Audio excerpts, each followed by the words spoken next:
Ako'y sino? Ako'y isa nilalang na binihisan ng banyagang kulay. Pinilitan na wika ng aking ina. Tinakpan ng mukha ng aking bayan.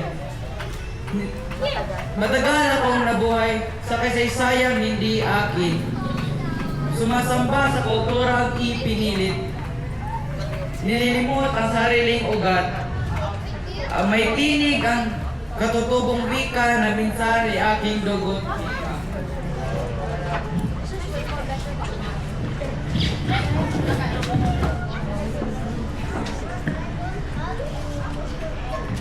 Nasa sa kaadlaw, hakay nga sa kalibutan. May tingog tikan hapon kasing-kasing na nagyakan anak.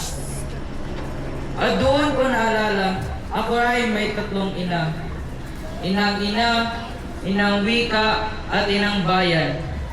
Utang ko kay ina ang buhay. Maging anak na dakila, tanggulan ng wika, at namatay sa piling ng bandila. Sino ako? Ako'y sino? Ako'y Pilipino, hindi sa dikta ng banyaga, kundi sa dugo at kulay, at sa ugali, sa salita, at sa gawa. Sa aking puso, naroon ang bugaw at langit.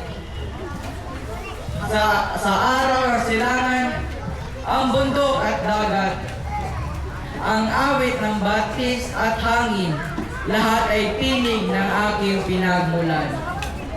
Sino ako? Ako'y sino? Ako'y Pilipino, ganap, malaya, at handang mamatay bilang tunay na Pilipino.